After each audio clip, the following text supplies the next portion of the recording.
right. So I think the objective of today's meeting is to talk a little bit about some of the work that your students that you advised or co-advised over the years have done, and a few words about them, so we can have that on the record also.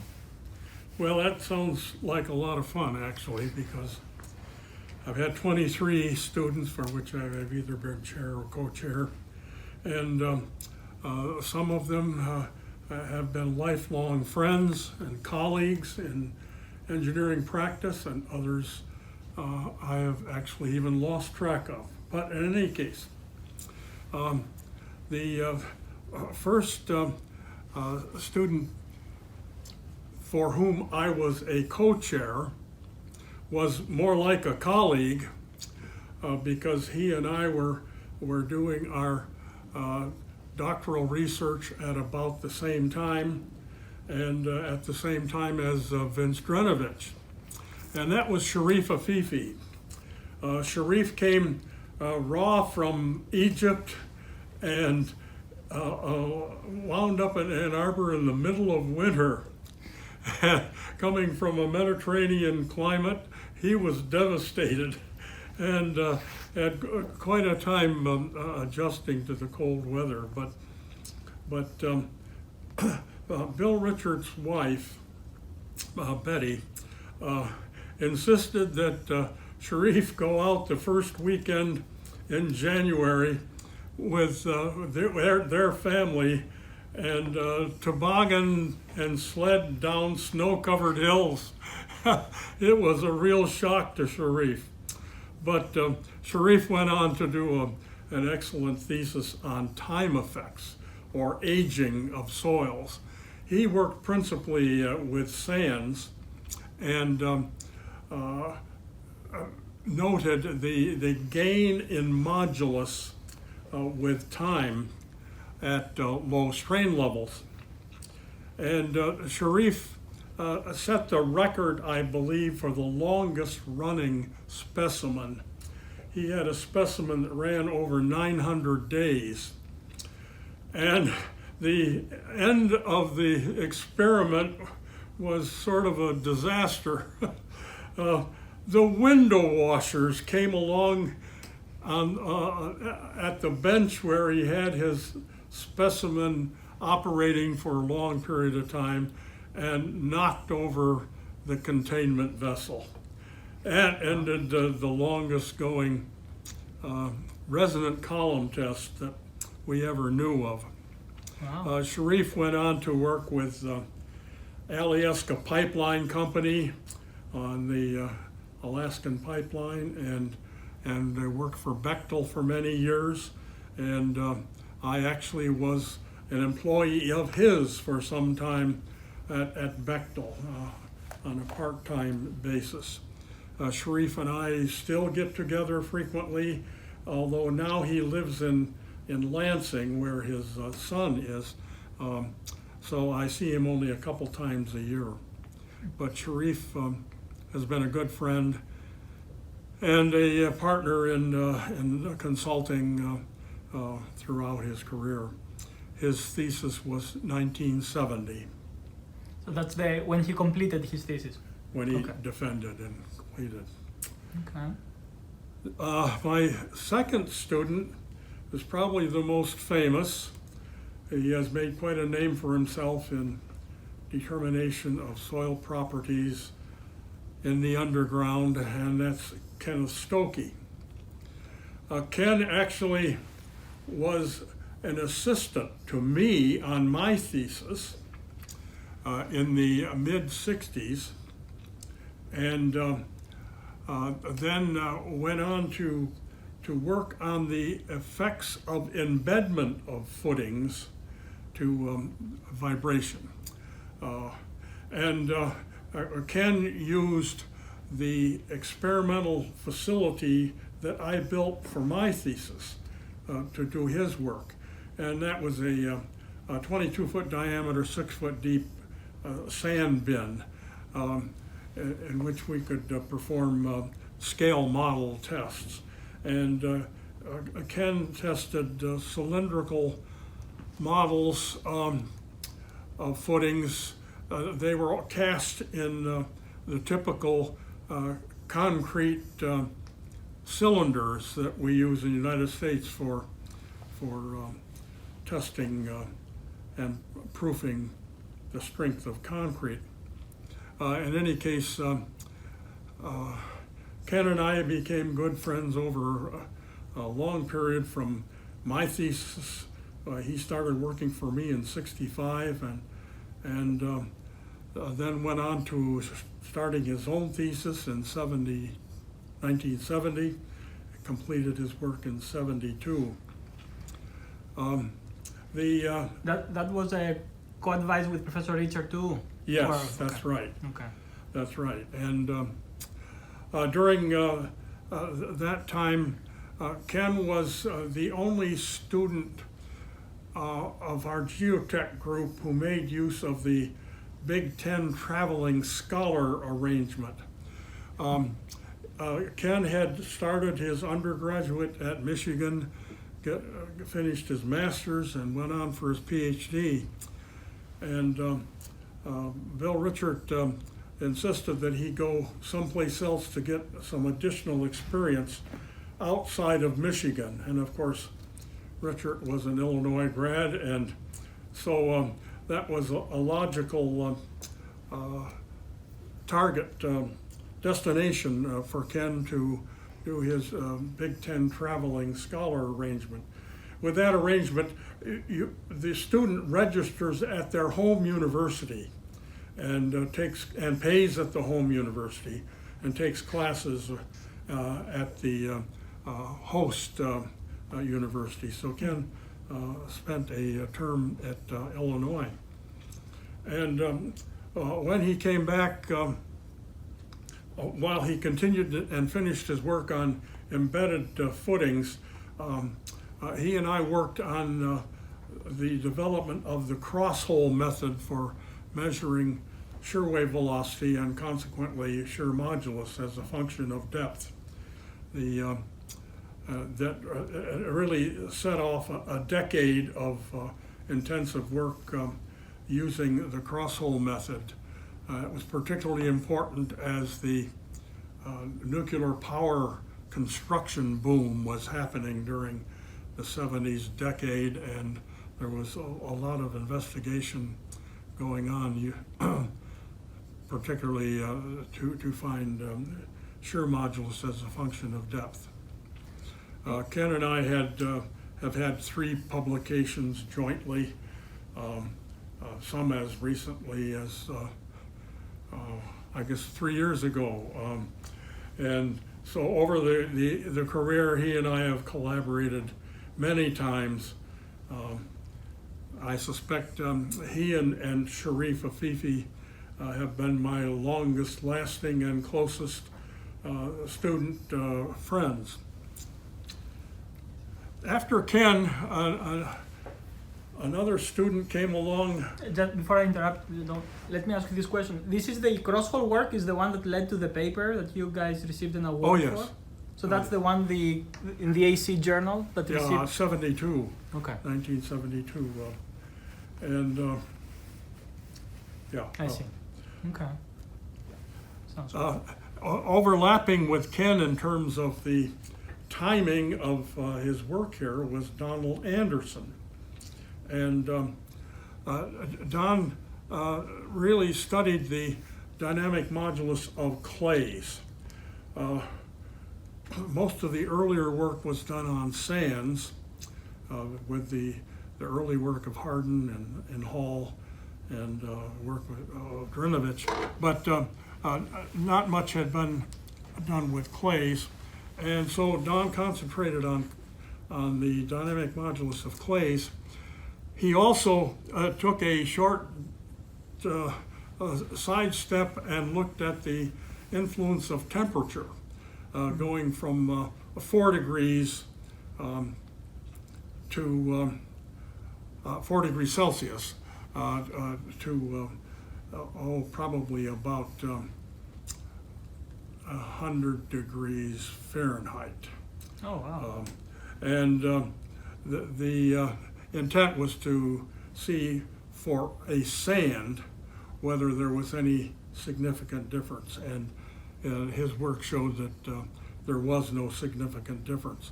Now, that did not include frozen soils, but just the effect of temperature. Some had asked the question about very deep locations where the temperature starts to go up in the ground, but not very important differences. The other thing, though, that I think Don Anderson did that was particularly important was to compare shear modulus measured in the field with that measured in the lab. And of course, in the field, the soil had already undergone substantial aging. And so then one could compare that with laboratory determined modulus. In this part of United States and North America, we are in a zone that was last glaciated in an ice age about 10,000 years ago. So for some of the deep materials, we could trace consolidation pressures back to that age. And since Don was working on clays, Southeast Michigan was particularly good for that because we had the deep deposits which were pre or during the glacial epoch, and then the lacustrine clays that came post-glacial. And so we were able to attempt to correlate lab measured modulus with field measured modulus. And it was clear that that under the same stress conditions, the geologically aged samples had substantially higher moduli. And while we could not predict exactly what the field values would be from the lab tests, the trend was quite clear. Those were quite important advances for the early 70s. And Don Anderson went on to work on the West Coast, first in the Los Angeles area, and later moved north to Seattle and has been with CH2M Hill for quite a long time. He is still working at that firm, although in a senior advisory, almost emeritus role, you could say. After Don Anderson, Zyy-Shiou Chang was our next. So, sorry, Don Anderson completed his PhD when? 72. 72, okay. And Zyy-Shiou Chang probably overlapped a little bit with Don. He came from Korea. He had been in the Korean Army. And Zyy-Shiou built a very unique device. He was a pretty skilled welder, so he could do all sorts of things on his own. He built a quicksand tank, and the goal was to be able to test piles. We'd shake the top of the pile and determine response. Well, after testing a pile once, you had to reconstitute the soil. And his quicksand tank was 12 feet in diameter and 15 feet high. So that meant a lot of material would have to be reconstituted. And so Bill Richards suggested, let's make this a quicksand tank, and we'll just make all the sand quick again after an experiment. So Zyy-Shiou set about building that apparatus and did an excellent job.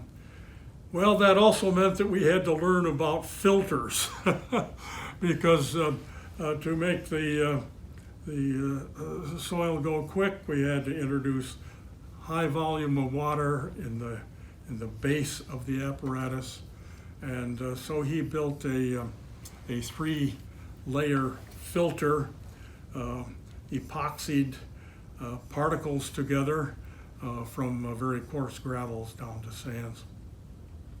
And the filter worked well, the whole quicksand tank worked well, and we did both plucking and steady state shaking at the top of the piles, looking mainly at lateral response. That was the first application with our group of the Lausanne oscillator. Lausanne was a mechanical engineer at University of Minnesota who developed and marketed a counter-rotating mass vibrator, and Chan was the first in our group who used that device to shake the piles. Chun-Soo finished his thesis in 1977 and scurried back to Korea. And I had no publications with him. Oh, wow. But he laid down a very large volume of data on lateral response of piles. I should note that at that time we were comparing experimental values with those developed by MilosNovak from Western Ontario.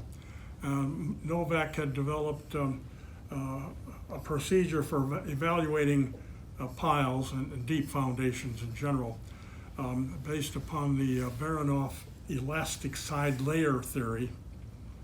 And so Chun-Soo compared his experimental results with those of Novak.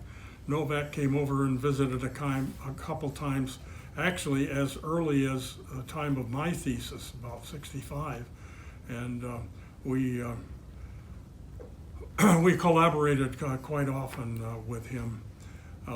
And as a matter of fact, I still use his program called Pile A, or Pile A2, the updated version, for determining the stiffness of piles in sands.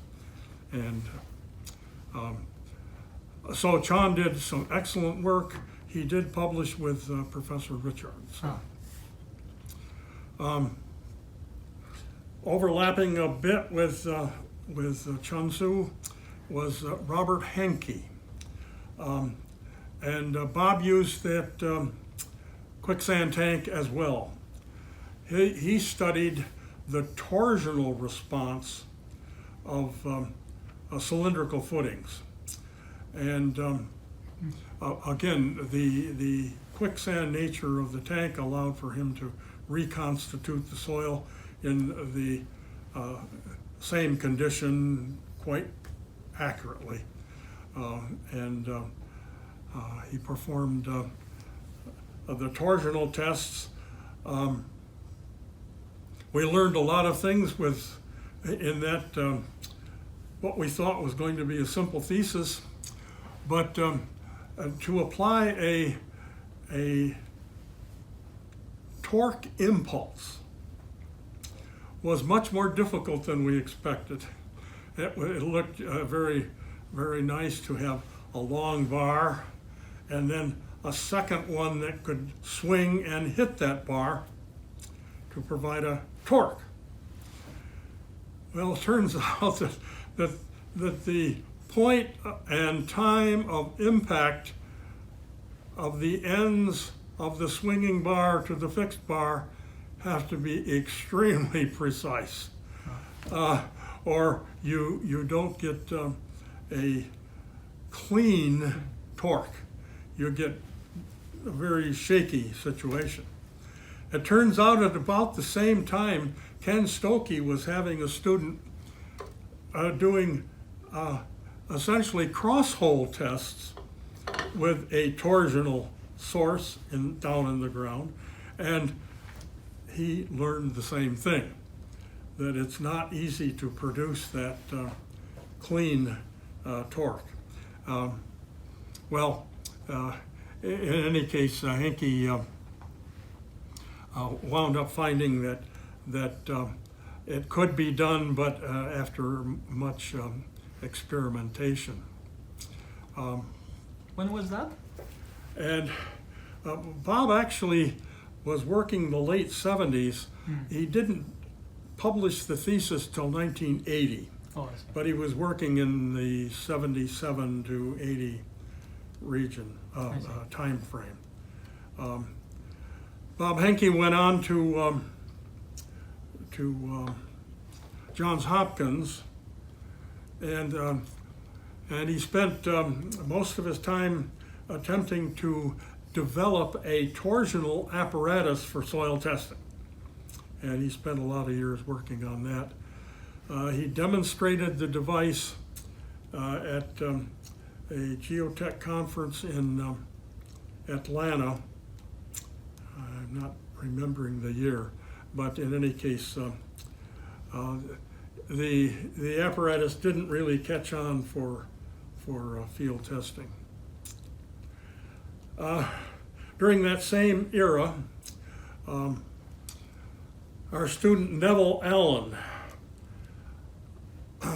I think, went a little bit outside of our resonant column and dynamic foundation realm and looked at the influence of dissolved air in water. The justification for that kind of experimentation came about really from the Corps of Engineers requirement to investigate the earthquake stability of hundreds, maybe thousands of dams in the United States. And one of their approaches was to determine the compression and shear wave velocities of earth dams.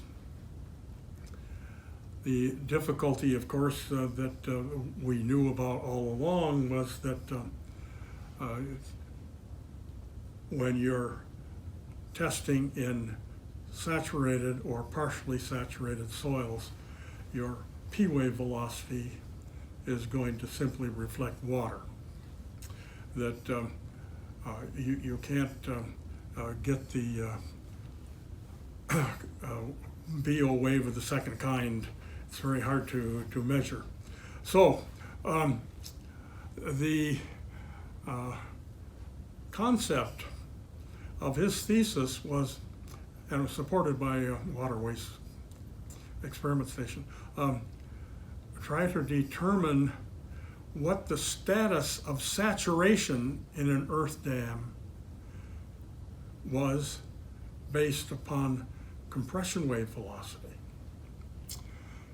So he started looking at that particular question, and Neville found out very quickly that you don't get to the P wave velocity in water, 1,500 meters per second or around 5,000 feet per second, until you get almost all the air out. And the question was, what is almost?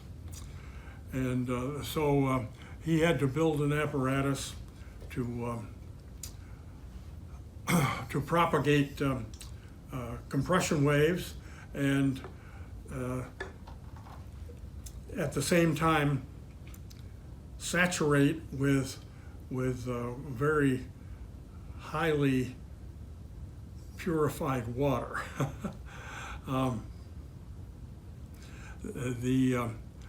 The results showed that until you get to well over 99.8%,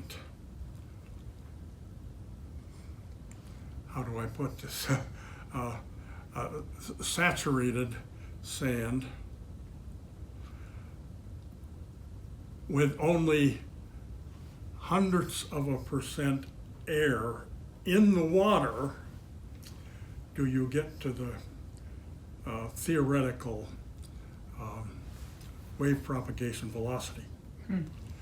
And so he produced one important curve which shows the compression wave velocity in water from 99.8% to 100% pure water. Oh, wow. And it was quite startling to learn that the saturation degree has to be extremely high to get 1,500 meters per second. Now, of course, it works up to that from smaller degrees of total saturation. And you're still not able to measure the P wave velocity in the soil because even in the partially air saturated water, the velocity is greater than the skeletal velocity, shear wave skeletal velocity. Anyway, Neville's thesis was quite revealing and has influenced the dam reconnaissance performed by Corps of Engineers. And Neville finished his thesis in 1977 along with the work of Chang and Henke. All of they were sort of the triumvirate that were doing their thesis at that time. I see. Just take a Yeah, little sip here.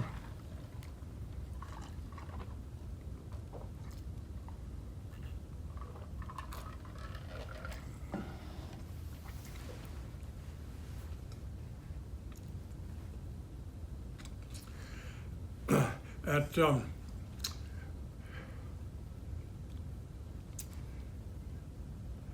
not going to be able to remember the exact date. Late 70s, Bechtel Corporation brought an office to Ann Arbor. In particular, their intent was to build up to 3 or 4 nuclear plants in Michigan, or the Michigan area. And so by late 70s, Sherif Afifi had moved to work with Bechtel, and he came to the Ann Arbor office, and he became the leader of a geotechnical group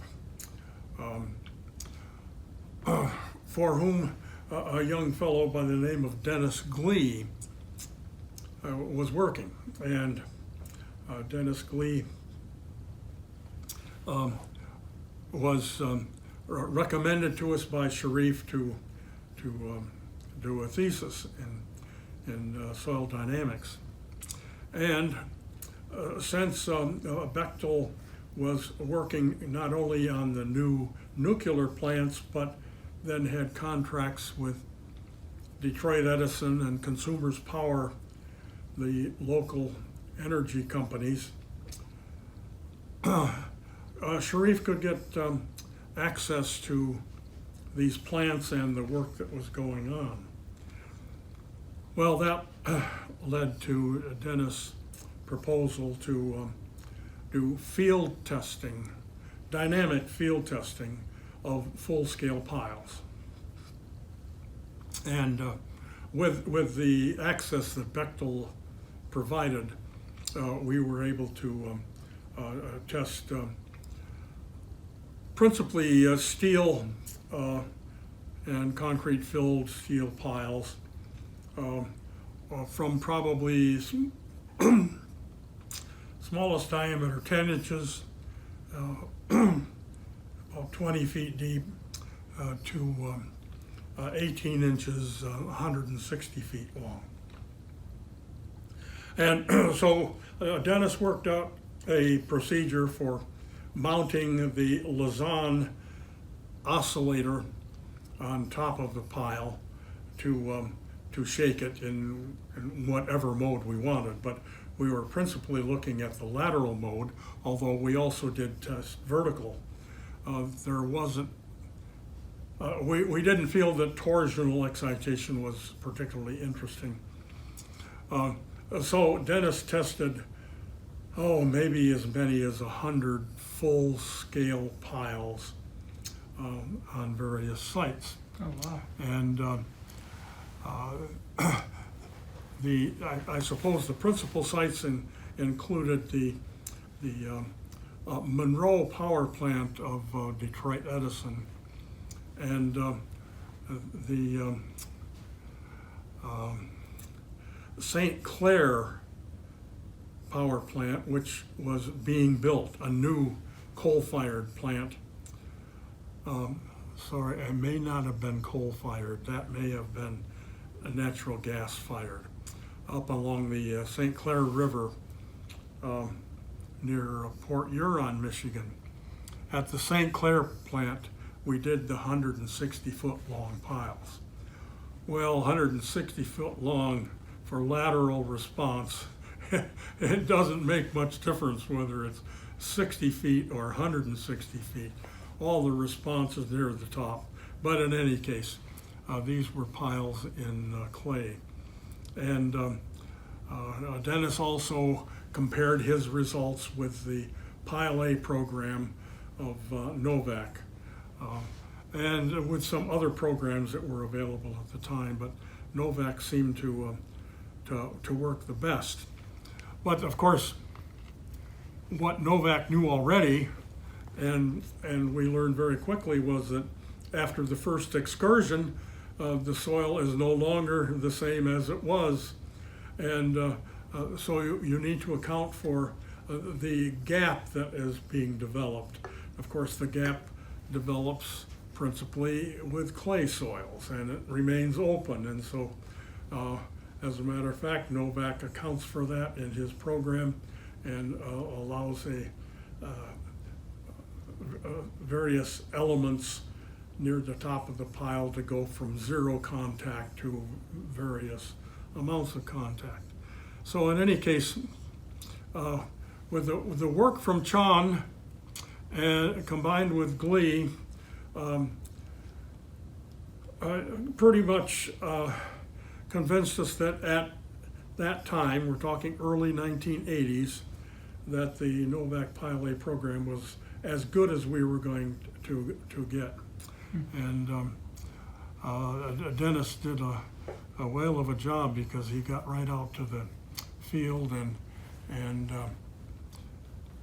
was able to get on sites that without Bechtel's clout we wouldn't have made. We published a couple of papers with Dennis. Of course, one of them was ASTM How to Do It, kind of a paper. And of course, one of the key elements is to make the pile respond at all like a real pile, you've got to put a mass on the top, because there will always be some kind of constraint due to whatever you're supporting with the pile. So Dennis worked out a practical mass that could be attached to the top of piles. So we had the sequence at that point of two theses dedicated to the lateral response of piles, and we'll see there'll be one more that follows in that sequence. So Dennis completed his thesis in 1981 and continued to work with Bechtel until they shut down their Ann Arbor office in the mid-'80s, when the nuclear power industry was running into a lot of trouble with protesters, and the cancellation of the Midland Michigan nuclear plant. The Bechtel office continued for a year or two, but their work on conventional plants then was not enough to keep the office in Ann Arbor. And Denny Glee went on to work with local automotive firms as a programmer. So, Oh, wow. and he didn't ever go back into geotechnical work. Well, along that same, in that same era, we had our famous student from Greece, George Athanasopoulos, came to work on a thesis, and George looked at time effects in cohesive soils. And while he didn't ever beat Sherif Afifi's 900 days, he had some long-term tests, but also tests in which he would stair-step the pressure and at different times. So with George's thesis, we learned a lot about the I guess you'd say short-term time effects, where you would change a stress condition after, well, maybe a week or 2 weeks, and not looking at geologic time, but at more realistic times, particularly associated with construction work. In building a dam, you might get to one stage and be 6 months before you come back and put on another a stress increment. So this was an important work with extending the knowledge of the behavior of soils to time effects, shear modulus in particular, which we were always studying. And while George went back to Greece after his completing his thesis in 81, we maintained contact from then on with George, and we now have part of his family working with us, which you probably already know. So I was fortunate enough to have 2 publications with George, and the wonderful thing about it was he could write. Some of our students, like Qian, Qian in the early days, and even Sherif Afifi, we had to help them a lot with writing, but it was a pleasure to work with George on writing his thesis. In that same era, I'll just mention some non-PhD students, because the master students were providing a lot of help to our PhDs, and one was Charlie Roarty. Another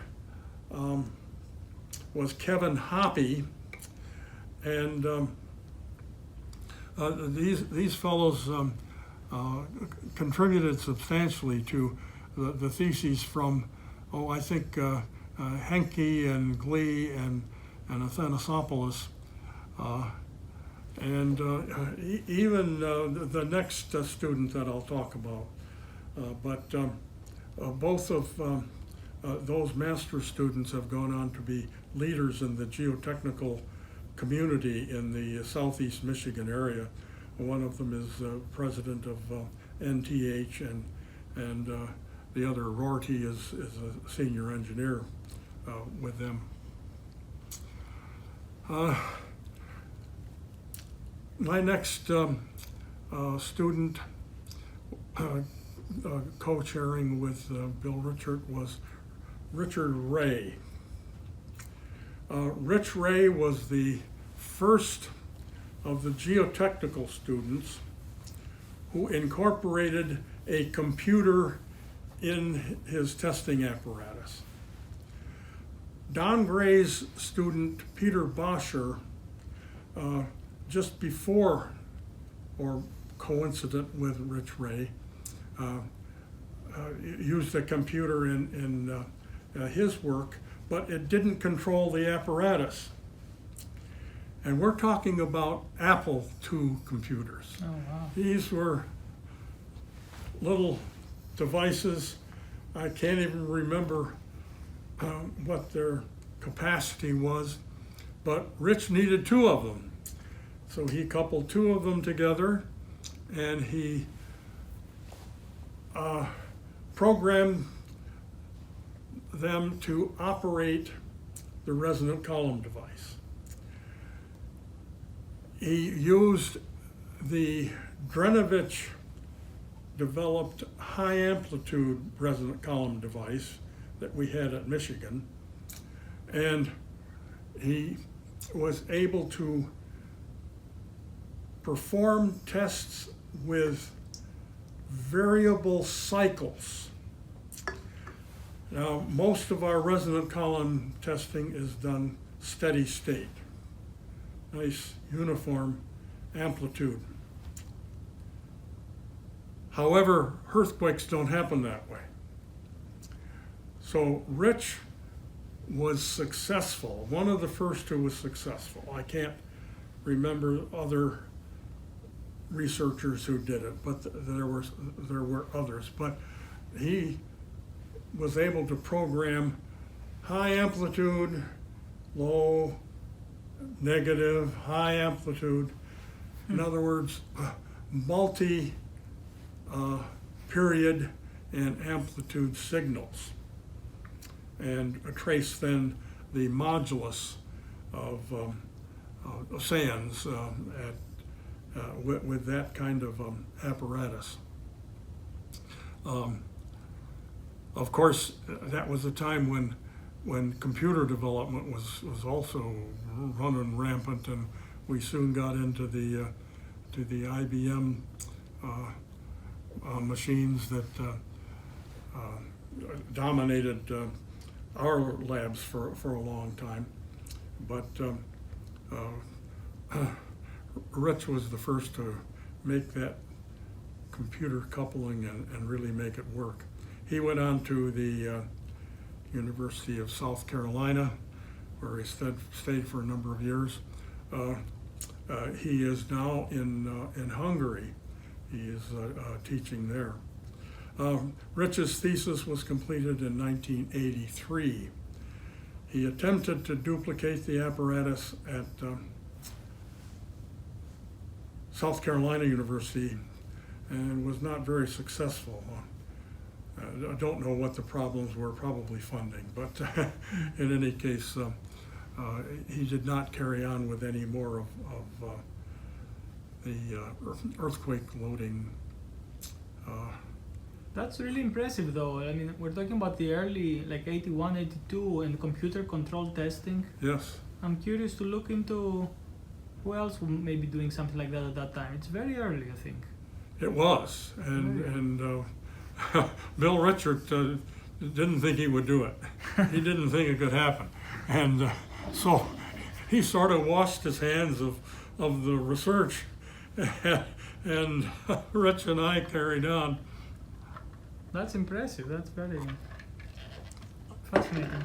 I'm working again with Rich now on applications of a product called Elastozel, but that's not. It's not dynamic oriented.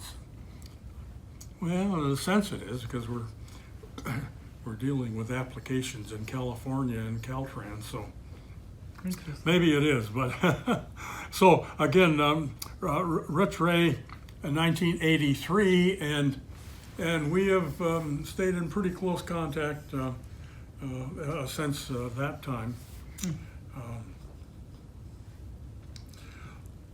Well, our next student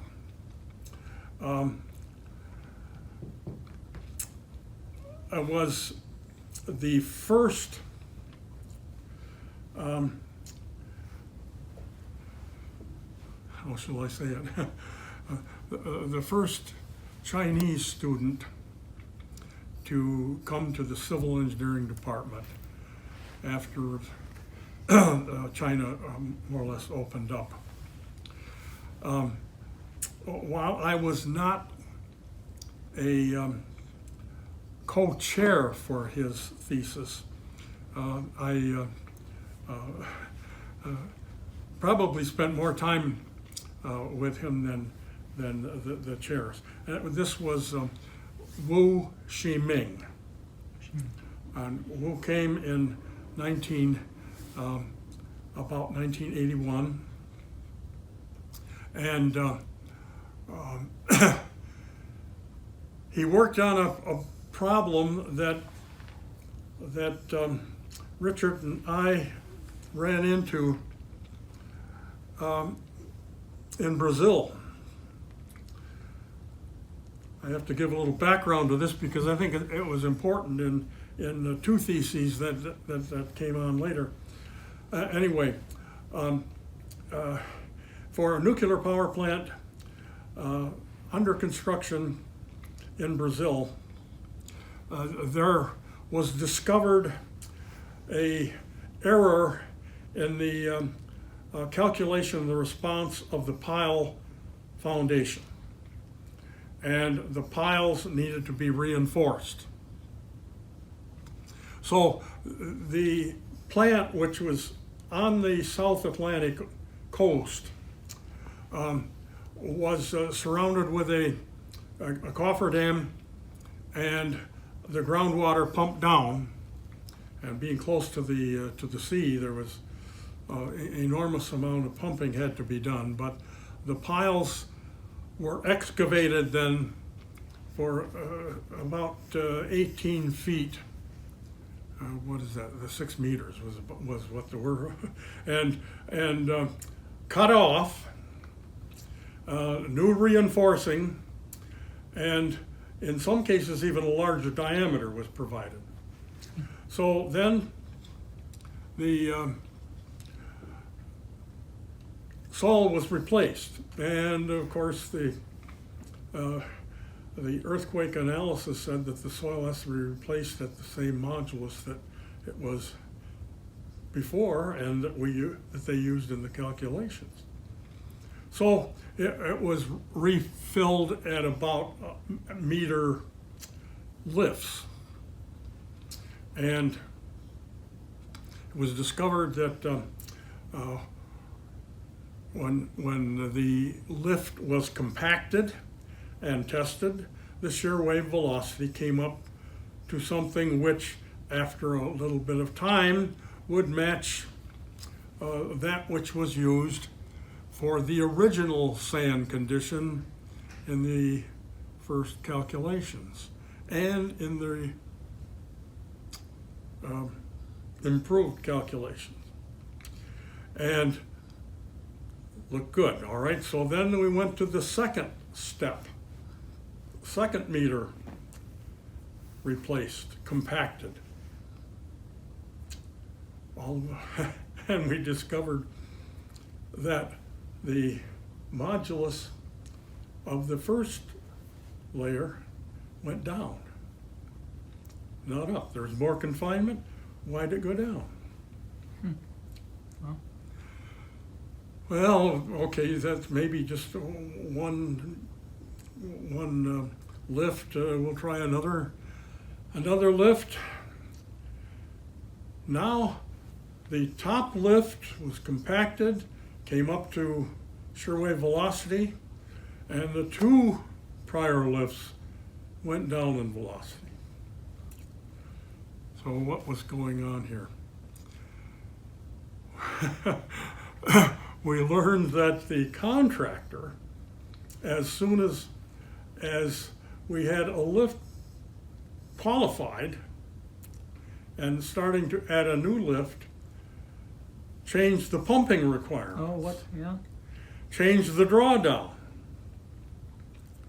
And of course, these materials were were medium to coarse sands, so there was a lot of pumping, but it was nice and clean work. It was at this stage we got Wu to do experiments in the lab and found out how important capillarity is to providing confining pressure at moderate depths. When you get very deep, it's a so what. But near the surface, the capillarity made an important difference. And so we were able to demonstrate that, in fact, when you let the sand come back to its natural saturated condition, we were in good shape. It was that interval in which the capillarity was helping us in the most recently placed layer, and was destroyed as soon as the water came up higher. Anyway, so Shiming Wu did an excellent thesis, and he and I worked very closely because I was doing the cross-hole testing down in Brazil and providing all of the field work and making the connection. Now, as I say, I was not, and there were political reasons and so forth for not being on his thesis as a chair. But this also kind of raised the question about, well, what about gravel? Do we have any, do the equations that we already have that involve void ratio and confining pressure, do they work for gravel? So another Chinese student who came along at the same time, also by the name of Wu, only this was Wu Chai-Kao, who was in the army, actually. In any case, we set him to the task of developing a large diameter resonant column device to test gravel. And so Chai-Kao made use of our then new structural floor and the ribbed wall reinforcements for placement of a large diameter resonant column device. Now, we made some initial calculations with the intent of, well, we'll make this like a typical resonant column device. And very quickly we learned that the boiler code and requirements for the confining chamber for a device this large were going to be totally prohibitive with respect to cost. So our final conclusion was that we built this device to use only vacuum as a confinement, and the apparatus worked very well. We were able to test specimens. Oh, I guess they were about 22 inches in diameter and 48 inches tall, and we tested gravels up to, I think, 3/4 of an inch. However, we tested only uniform gravels, and our conclusion, Wu's and mine, after looking at the data, was that the basic equations that Hardin had developed for sands would work on these uniform gravels. So we had, as I say, the largest diameter was about 3/4 of an inch, and down, and most of the testing was on pea gravel, which is probably 3/8 of an inch and smaller. And our conclusion was that the Harden equations did a pretty good job. Now, we have learned since, I think with other people's testing, that the gradation in gravels makes a major difference and is different from that conclusion. Qian finished his thesis in 1986 and went back to China. I don't know anything about him since then. But in that same year, I had another PhD student for whom I was the sole chair, and this was John Farr.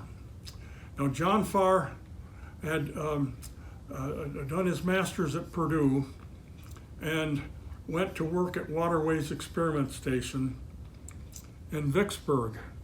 And he had worked there for a few years, and Bill Marcuson said, this Farr guy's pretty sharp, maybe he ought to do a PhD. And at that time, Bill Marcuson and Bill Richert were very close in terms of cooperation. Richard had done work with Waterways Experiment Station since, the late 50s. So they were close, and Marcuson said, we're going to send you John Farr. So John came up and he spent a year doing coursework and so forth, and wrote a proposal. But his proposal used equipment at Waterways Experiment Station, which was fine, a great thing to do. And so after a year of coursework here, he went back to Vicksburg and performed tests on equipment available at the lab where he could put on very high rates of loading. And so his thesis is really on the effects of high velocity impacts. And of course, these had some consequences with respect to cratering and nuclear blasts and damage to engineering structures that were of concern to Corps of Engineers.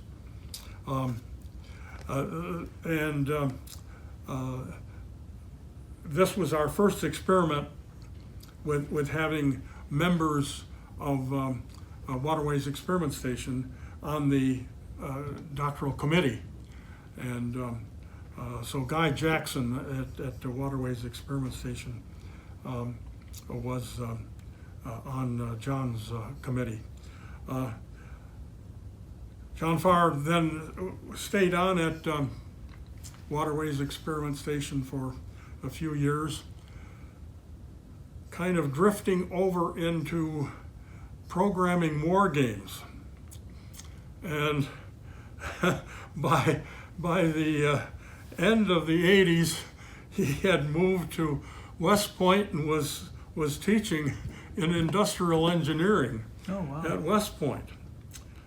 And he, of course, making use of the programming skills and things that he developed. He didn't go back into geotechnical work at all, as far as I know. After a few years at West Point, he moved to New Jersey Institute of Technology, NJIT, I think, and as head or chairman of their industrial engineering department. And John spent maybe 20 years there, and I corresponded with him last fall. He's back at West Point in an emeritus role, and I guess teaching in industrial engineering at Military Academy. Wow. So that was 1986, and I kind of got involved because after my master's in 1962, I worked for the Air Force at the Kirtland Air Force Base weapons lab, and I was working on cratering, silo construction, and tunneling, all associated with the missile program and hardening with respect to blast effects. So I picked up from work in 1962 to 1986, and the work is still going on. You will probably see in some other interviews here about the work on the centrifuge, geotechnical centrifuge, and there was an enormous amount of work on cratering with geotechnical centrifuge. Turns out most of that was done by Boeing Corporation, but that was an interesting collaboration. So I went from the 60s involvement to the early 80s involvement in centrifuge and cratering to John Farr's thesis on impact loading at high rates of loading, all associated with cratering and underground protection kind of things.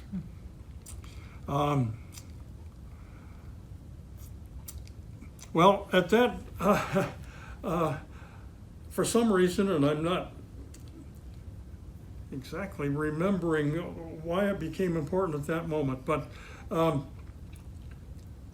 we were always looking for ways of improving existing soil in place, improving the modulus for machine foundations or tunneling or for whatever.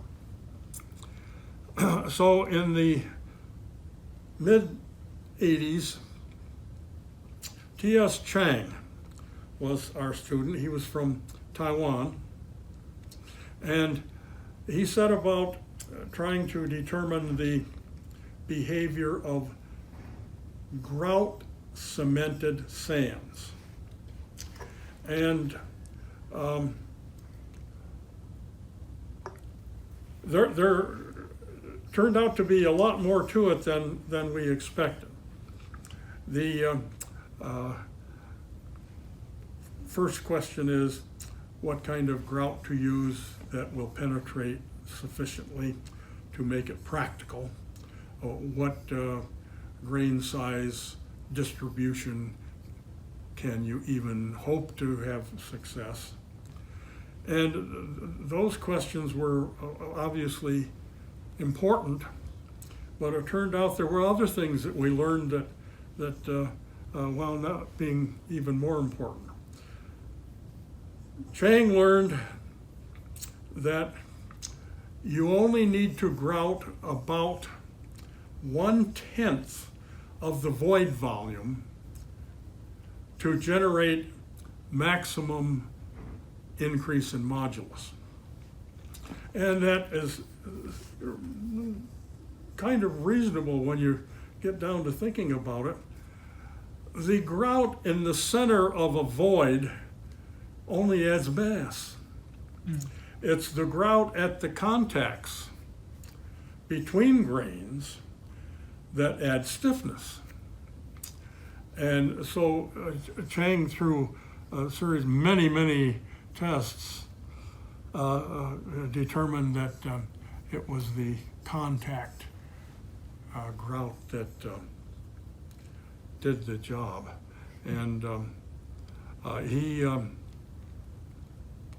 we published 2 papers on that. One of them was an ASTM, how to make the specimens and get them partially grouted. How do you leave that extra space?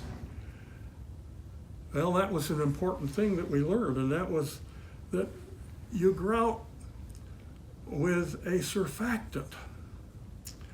You mix the cementing material, and this was a trial and error chemistry problem to get a surfactant that would work with a number of different grouts. And the surfactant is a bubble, and the bubbles would occupy the void space where the capillarity at the contacts between points would pull the cementing material in. So Chang found that, which was an amazing kind of a discovery. And what it really says is that you don't have to grout things full, and that means you cut down on the volume of grout. If you're down to only 10% of the void volume, that's an amazing economic impact. But that led to other things, and we'll get to that with another thesis. So Chang's work came out very well. Also in 1986, I had 3 of them that year, Wu Chai-Kao, John Farr, and T.S. Chang. And a 4th one, which will be the next discussion. Chang went on to teach at what was then Memphis State University in Tennessee. That school has changed its name.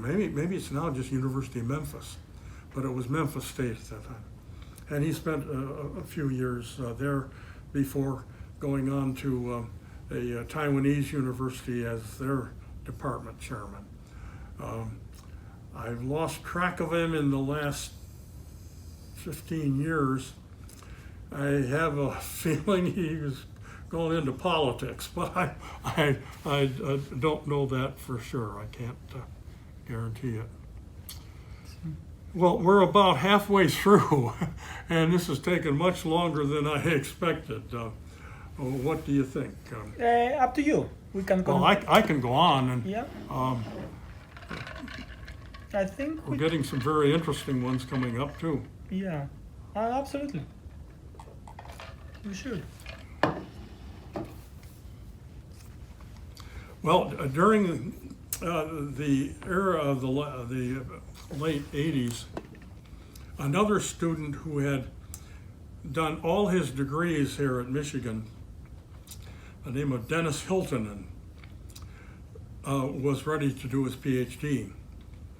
He had not concentrated in geotech. He had concentrated in highways. And so he was sort of a disciple of Tony Tons, Ergon Tons, who was our asphalt pavement person. But in pavements, they are always interested in ways of determining layering and quality of pavement in a non-destructive way. Well, Hilton had come on, and at about the time Stokoe had published his work on the SASW approach. And so Tons and I were co-chairs of Dennis Hilton's thesis, and Dennis' work was principally on the SASW, but as applied to pavements. Well, that wasn't unusual either, because the graduate student who worked with Stokoe on SASW was also a pavements-oriented kind of person, and was that time had moved on to University of Texas at El Paso. And so Soheil Nazarian was Stokoe's student and was applying the SASW to pavements. So Dennis picked up on that approach, and his first objective was to explore the source type. Now, he was looking to measure pavement thickness in the order of inches and not feet like we were looking at in soils. So he actually got down to the point where they're using a small ball-peen hammer, that rounded end on the hammer to create the source, and using accelerometers that could be glued to the asphalt pavement as the sensors. But I encourage that he look at the broader picture of actual soil exploration and sources in soil exploration. Why? Because we already knew we want low frequencies, and we were not doing too well in getting those low frequencies with the sources available at that time, sledgehammers and dropping weights and so forth. So Dennis explored also large sources, and we were just overconfident because you can drop a weight on styrofoam, or you drop it on an air inflated tire, and all these things. They did not generate the low frequencies. It was amazing. I couldn't. A low frequency maybe 4 hertz. I'd like to get down even lower than that. And Stokoe was able finally to do that with his work on SASW with the large vibro-size type equipment and doing a steady state low frequency. Anyway, Dennis proceeded then to look at the sources and receivers, and he looked at the influence of temperature and time of day on testing asphalt pavements. So asphalt was Ton's area of interest. So he demonstrated to us right out in our own parking lot. He would make the measurement early in the morning and about noon and late in the afternoon, and the modulus kept going down. And then overnight, asphalt would cool off and come back to the higher value.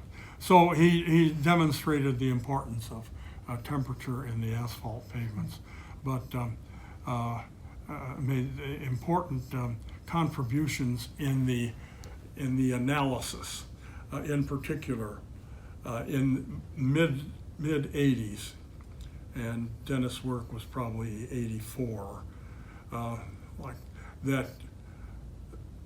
It was necessary to unwrap the phase in the dual channel FFT configuration from the Hewlett-Packard instrument. The Hewlett-Packard waveform analyzer had 2 fully synchronized zero-time FFT analyzers, and out of that we got a phase and coherence. And the thing is, on the screen on which the data is displayed, the data has to be wrapped, because the periods on the phase, there might be five periods, and so you've got 4 wraps of that information on a small screen. And the question is, right at the point of wrap between, say, a minus 180 degrees and plus 180 degrees, there might be a small blip. Now, what does that do to the unwrapping of phase? And so Dennis was sort of the first to do a very clear, concise unwrapping of phase for the analysis in SASW. Dennis went on to, after graduation in 1986, to Penn State University, where he stayed for about 20 years, and then moved on to the University of Florida, where he is now. And he's doing very well. And I am in contact with Dennis quite often. I just worked with him last October. It was on a project with Dennis and Ken Stokoe down at University of Florida. Well, the next PhD student took up resonant column testing again. And since he had been influenced by some of our structural faculty who were working with fiber reinforced concretes, he thought the natural thing to do is to fiber reinforce soils. And so in fact, he looked at the response of sands reinforced with small particles, and metal and plastics, nylon, anyway, various materials. Small fibers, right? Fibers. And well, the first problem was it's not easy to mix fibers with sand. And that turns out to still be a problem that they're working on in the concrete reinforced fibers. But in any case, making small specimens about the size of a Coke can, why you can spend the time and get a fairly uniform distribution of orientation and density. And so Mohammed Maher was his name. I guess I didn't say his name yet. Mohammed. Don Gray and I were chairs for his thesis, and as I see, he did an excellent thesis and produced good results. Showed that we could, in fact, increase the stiffness of sands, but we continue to have the economic problem of how to get them properly mixed, because otherwise you'll get zones with no reinforcement, and you'll have banding and failure along preferred planes. Mohammed took a position right away with Rutgers University, and it so happened that he was hired at Rutgers by a former student of Bill Richard, and we'll see a sequence here at Rutgers. Over the last 50 years, their chairs have all been from University of Michigan, because Mohammed went on to be chair, and then a later student we'll talk about soon, Nenad Gucunski, also is currently chair there. And my memory is failing me on the name of Bill Richard's student who was chair when Mohammed went to Rutgers. Anyway, Maher generally goes by the name of Ali. So if you hear us talk about Ali Maher, it's the same person. Now, another one of the students who came from China with Wu in the early 80s got his master's with us. And his name was Xuede Qian. And Xuede stuttered in Chinese and was even worse, of course, in English. Excellent student and did a wonderful job, but at the time, mid-80s or early 80s, we didn't encourage him to go on for a PhD. So he went back to Nanjing Hydraulics Institute, which is now, I think, East China University. And 5 years or so he was there. And he got a grant from the Chinese government to come to do a PhD. He was getting better, and better with respect to language and speaking. And so he floundered around for a topic. Well, he was so good analytically. Don Gray and I finally decided we're going to put him to seeing if he can work out a way of predicting what the capillary rise would be in sands of any gradation. Our experience in Brazil that led to Wu's thesis was with, as I say, medium to coarse sands, and not well graded. So, in fact, then Chen took up that challenge, and he tested sands of every size and found ways then of combining the results of capillary rise so that he could model a grain size distribution of any kind. And he was successful in doing that. Now, of course, it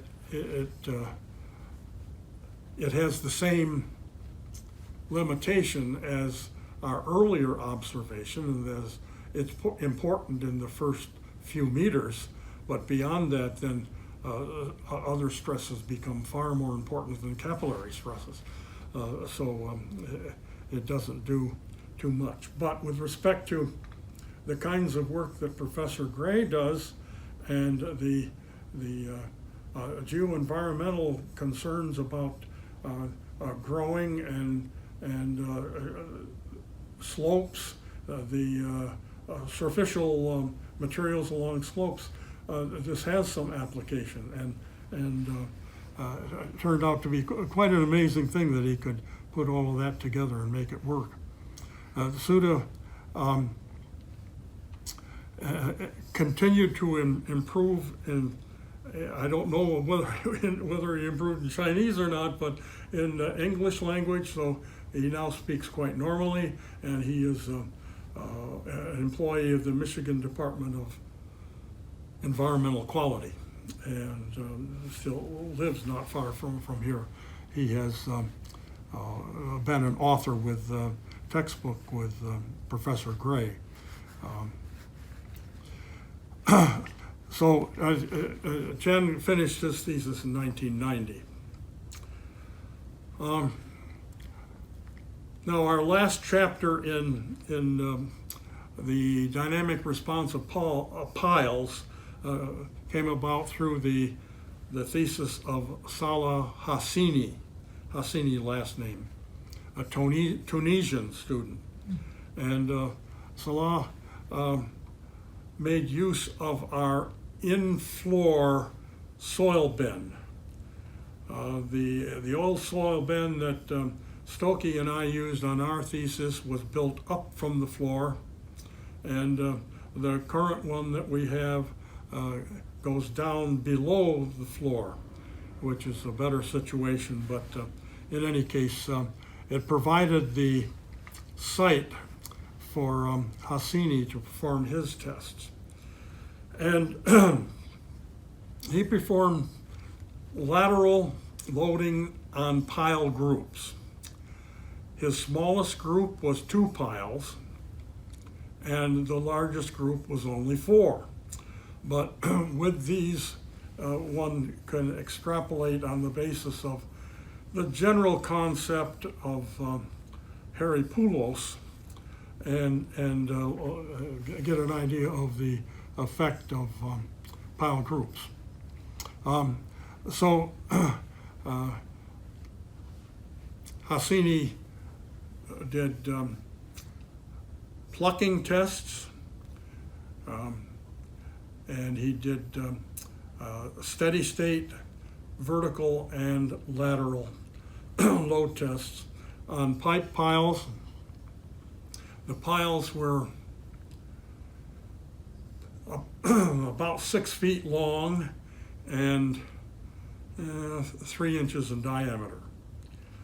He also strain gauged the piles so that he knew the strain along them and could determine to what depth the lateral effects were important. Salah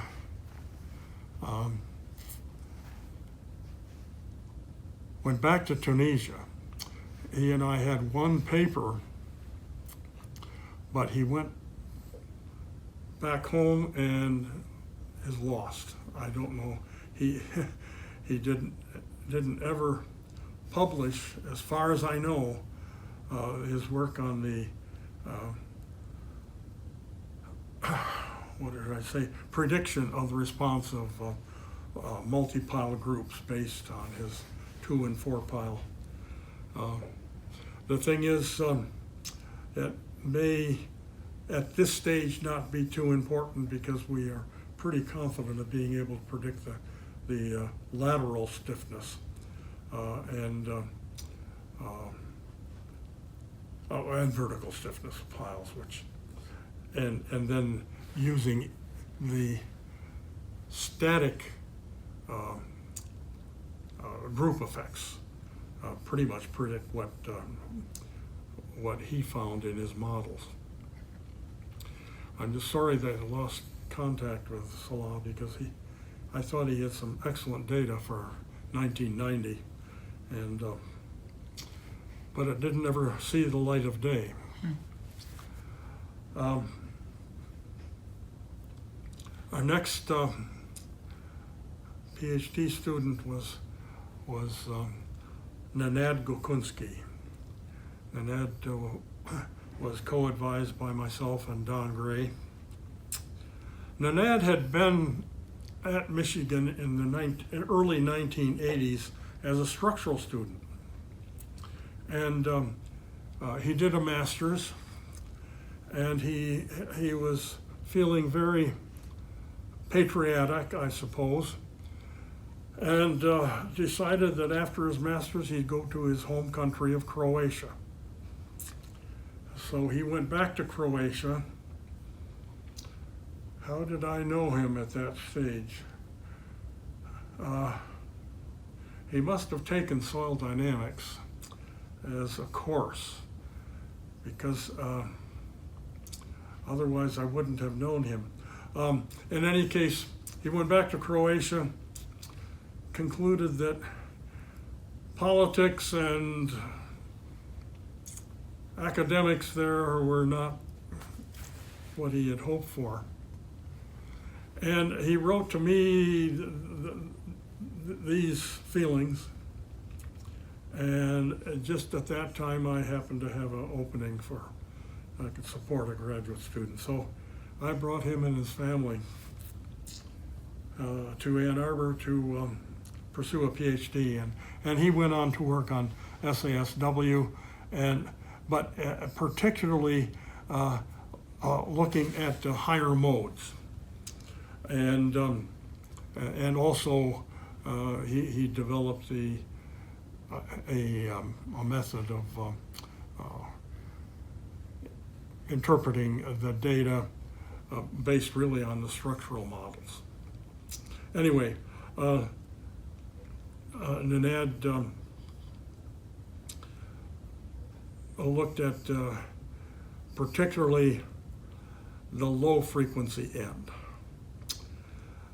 We, at that time, had a member of the committee by the name of Kaufman, who was with the aerospace department.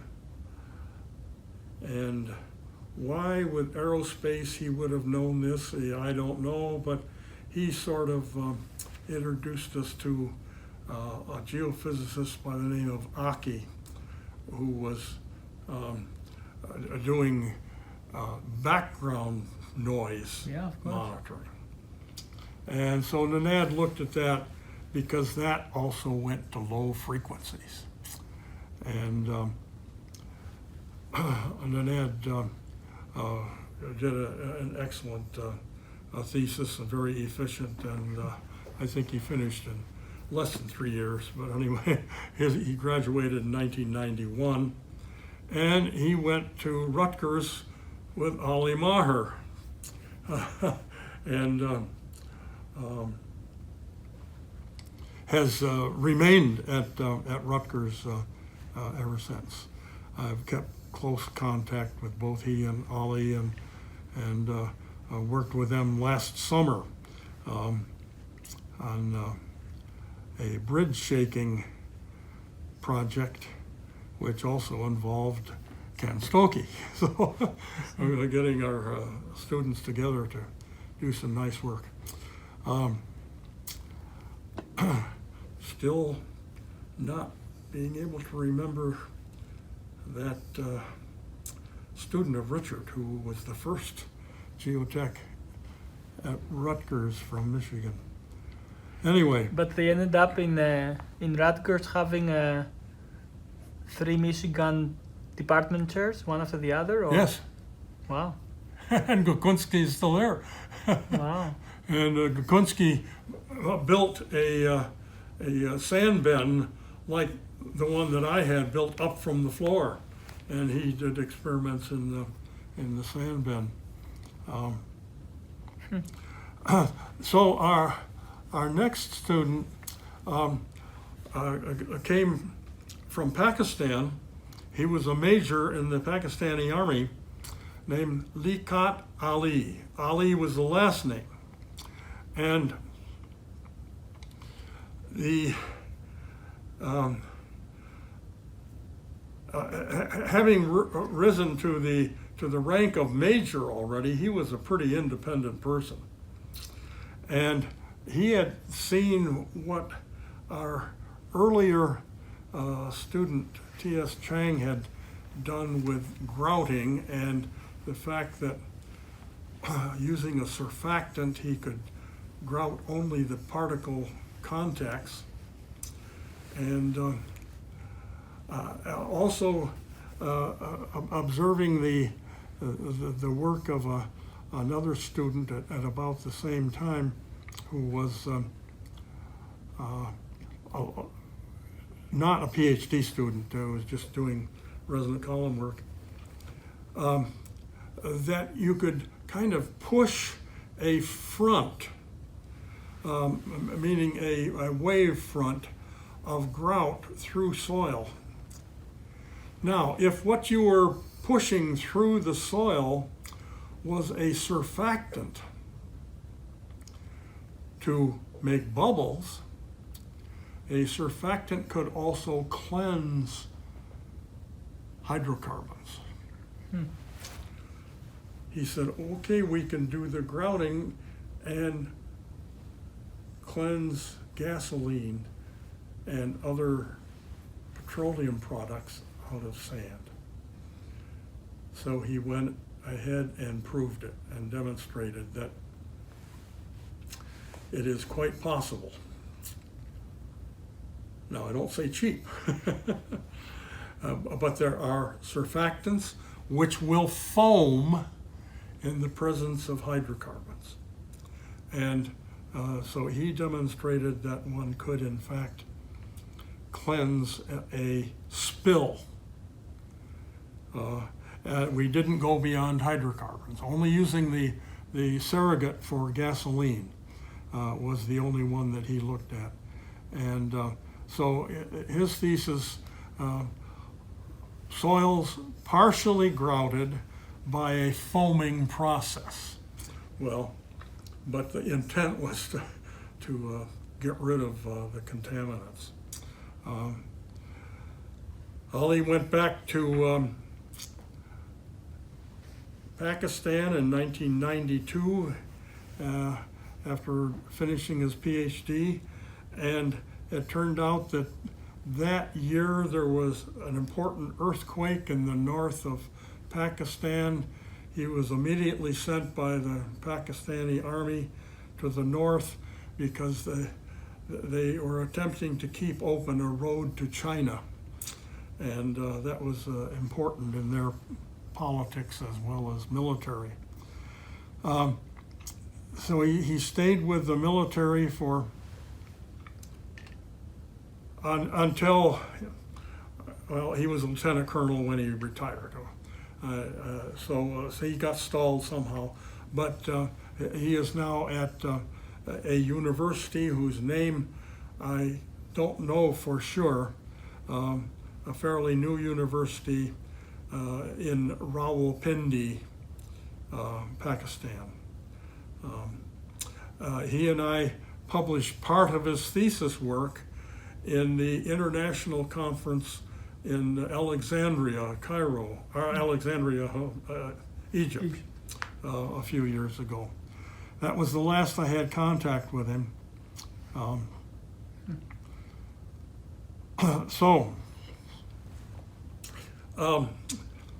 I haven't talked about geophysical methods yet, but all through my career, starting out with seismic techniques and then looking at other geophysical techniques to measure stratum thickness and properties, geophysics has been important. So my next student, Abdul-Rahman Al-Shayea, picked up on the idea of using geophysical techniques to find buried objects. And of course there were, at that time, we were just past some of the conflicts in the Balkans, and he was coming up on the early 90s. Yeah, I think it was the Balkans that there were many landmines left behind. And I don't remember, Sarajevo maybe. Yeah, try to remember. It's definitely after the Iraq War, but is it before the Balkans? Because this happened during Clinton. Clinton took over in 91 or 92? Yeah, it must have been 92, because then he went on to 2000. Yeah. Yes. Okay. But it was after the Iraq War, maybe, and not the Iraq, but basically the first Iraq War, which was basically for the what's the small country that we? Oh yeah. Kuwait. Yeah. So I wonder if it's related, because I think it's around before the Balkan Wars. We can look into it. Well, it may be that we were still reeling from Vietnam, and the question was always out there, how can you detect landmines and other buried, well, and the other thing in Vietnam was tunnels. How can we identify tunnels? So in any case, Al-Shayea picked up on that as a problem, and he essentially used SASW and GPR, ground penetrating radar, to detect cavities. And he used the sand bin and buried an object which was an empty styrofoam picnic ice container, and that was his void. And he then attempted to locate it with GPR and SASW. He learned disappointing things. That is, the SASW has to go almost directly over the object to find it. Yeah. GPR can do better, but GPR can't go as deep. And of course, the military have armored vehicles like tanks with booms out in front that have GPR on them, and so that they can locate the buried objects. So it was sort of a negative finding, but that was important, that you just don't see things to the sides in an SASW mode. I don't know whether MASW will do better at that. I don't think so, because all of the analysis is essentially the same. You're not working on a plane. Yeah. So it was a laborious thesis, but and it showed a negative result, but I think that's good. And Al-Shayea went back to Saudi Arabia. I have not heard from him since.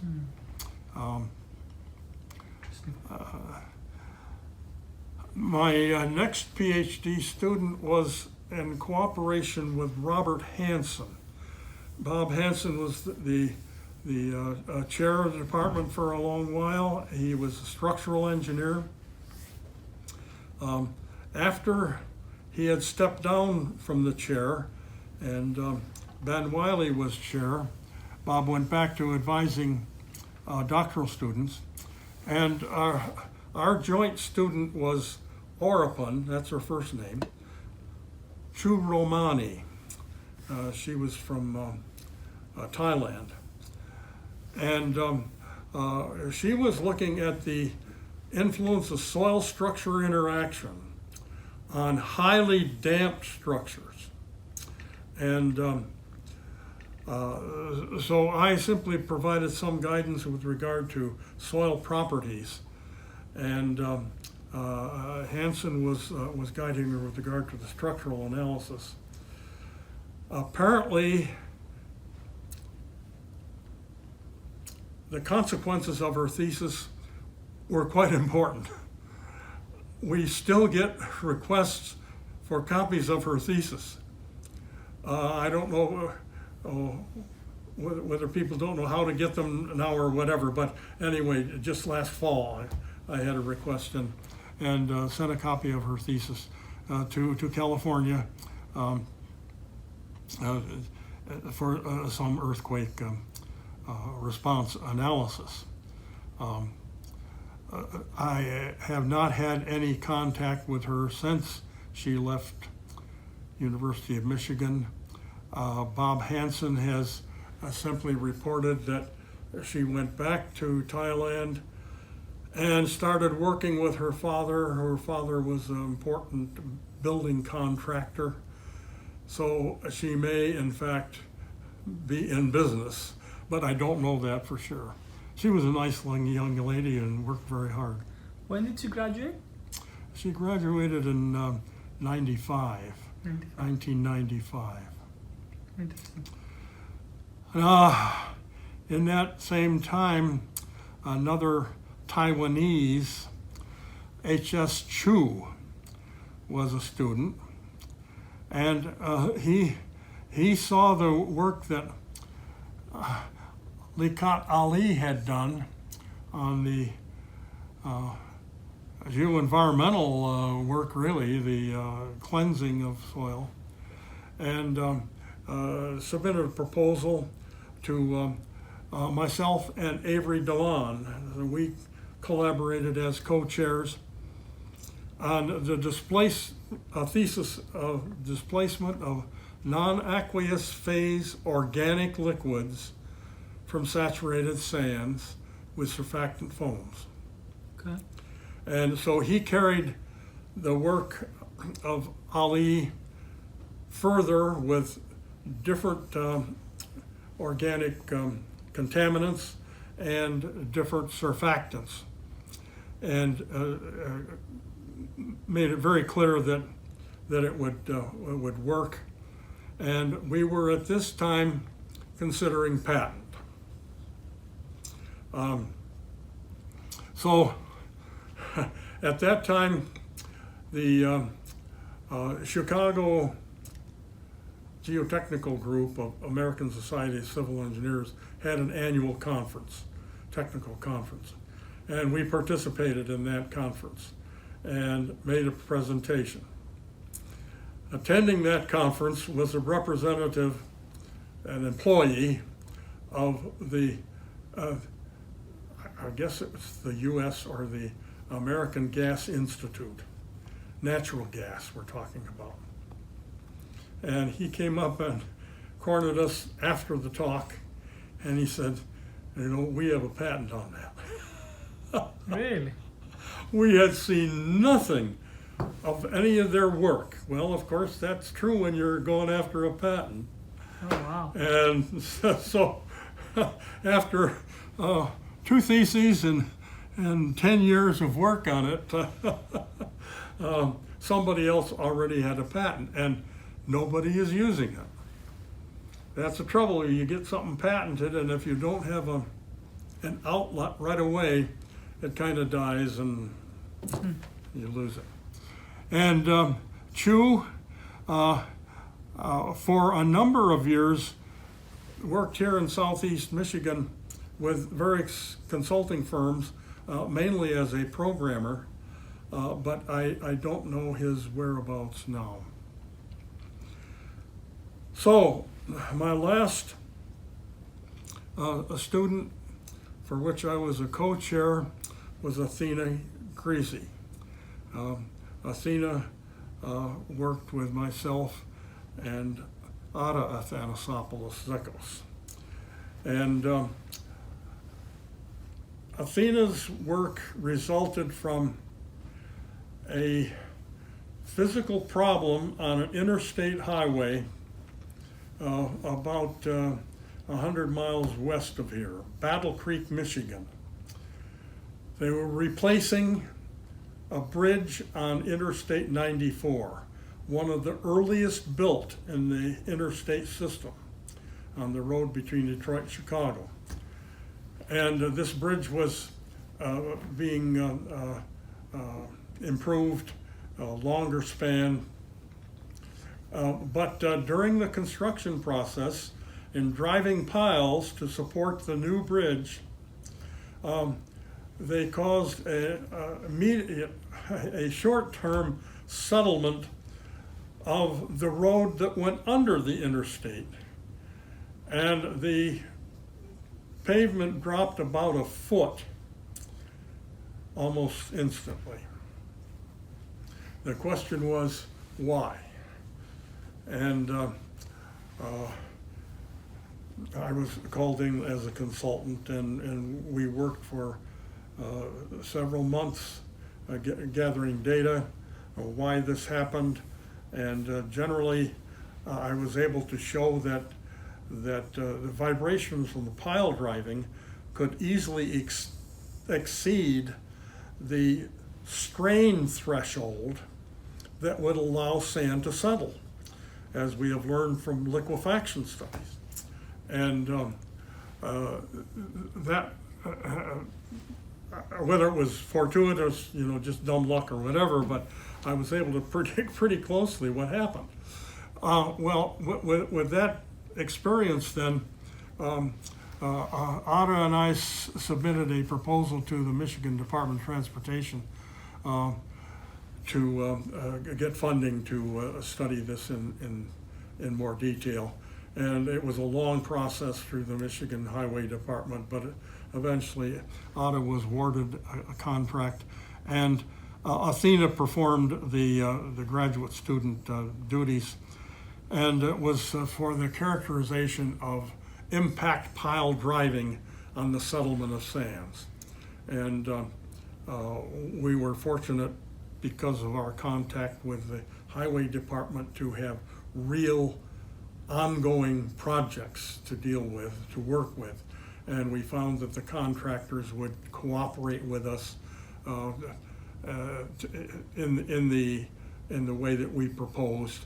And so on ongoing projects, we measured the vibration in the ground surrounding a pile being driven by impact, and learned enormous amount of information about the attenuation of vibrations. First of all, the generation of the vibrations, then attenuation of vibrations from impact pile driving. And it was a very interesting and fulfilling project. I was very concerned at the beginning of the project when I first met Athena, a rather small girl, and I thought, how is she going to deal with these roughneck pile drivers? And it turned out she worked very well, but I'm sure part of that was the result of the initial contact with Ada and Athena in the field, and that helped smooth the way, and they worked well together and produced an excellent thesis. Out of Athena finished her work in 2017, and this was 17 years after I retired. Oh, wow. Athena has taken a position in the United Kingdom at Nottingham. University of Nottingham. I couldn't think of that immediately, but anyway, and with Athena and Ada, we have 5 publications already from this thesis, and at least one more coming. Just one aside, I also had a PhD student at the University of Notre Dame. After I retired, I had a position of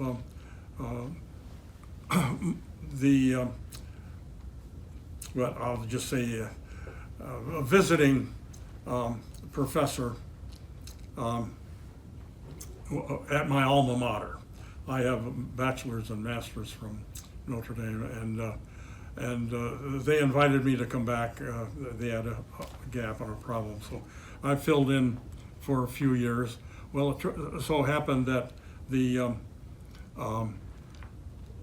advisor for a PhD student there left the university, and so one of their students, Luling Yang, was without a chair for a thesis committee. So I took over that chair, and it was quite appropriate because the topic that Luling was studying was modeling the stiffness of cement grouted or cement stabilized clays.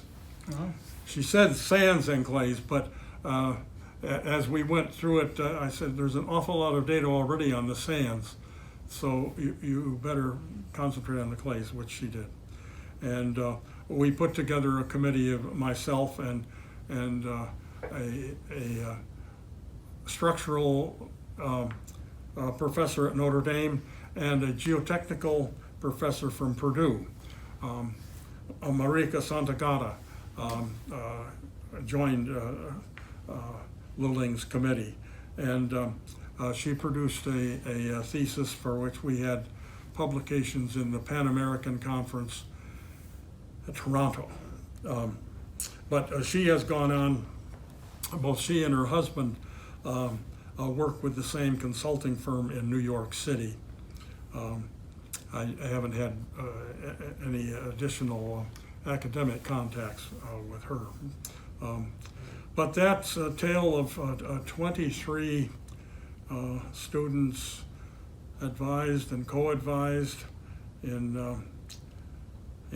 about 35 years at the University of Michigan, and a span of 50 years, including Notre Dame and this latest graduate student, Athina Grizi. That's amazing. It's been such a pleasure to have this opportunity to work with these young people and gain a little bit of their enthusiasm and energy. I'm afraid the energy kind of wanes at the end here, but their energy was enough to make it all work, and I appreciate the opportunity the University of Michigan has given me, and all of the help that the Department of Civil Engineering has provided over the past 50 years. Yeah, I bet they got a lot from you also, as their advisor. Well, I think You tend to I'm still understand. convinced that our PhD students learn more from each other than they do from Oh, I agree. Yeah, that's from their faculty. Now, of course, there has to be some guidance and showing them where to go and so forth, and that's what we're here for. But their joint work together is just enormous. Yeah. And I mean, Will acknowledged that in his discussion in his defense. Yeah. He said how Athina and others had helped him, and Athina had help from 3 or 4 at the same time driving piles in her sand bin, and so we know that it is a collaborative Oh, absolutely. function, and that seldom is any single person responsible for an advance. It's always a group effort. Oh, absolutely. Absolutely.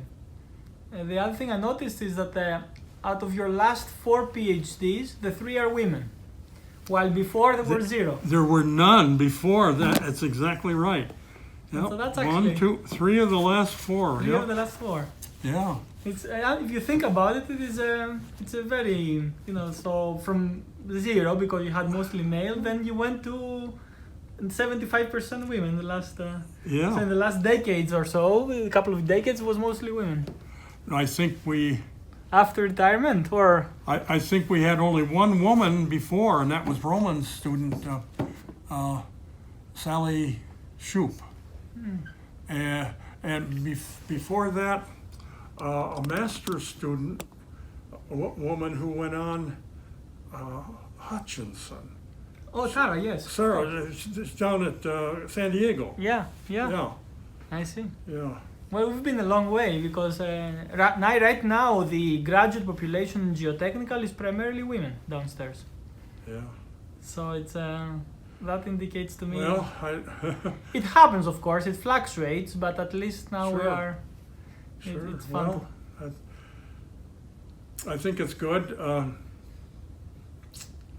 and my fears were washed away by Athina and how well she did. Yeah. Oh yes, she was very tough. I worried about that, but No, she did well. Thank you very much. This was fantastic, and I actually learned a lot of the details. I even took notes about looking at specific papers on things that I think I may have. yeah, awesome. well, That's great. Thank you very much.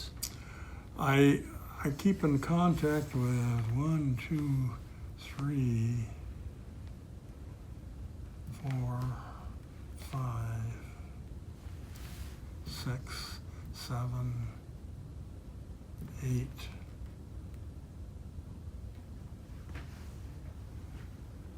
Now, around half. Okay, that's great. Others have gone their own ways, and at least 4 of them are totally out of geotech. Yeah, They have nothing to do. But that's the way everything that's works. life. Yeah. Awesome. Thank you very much again. Well, thank you. You're spending an awful lot of time with. Oh, that's great. That's actually great.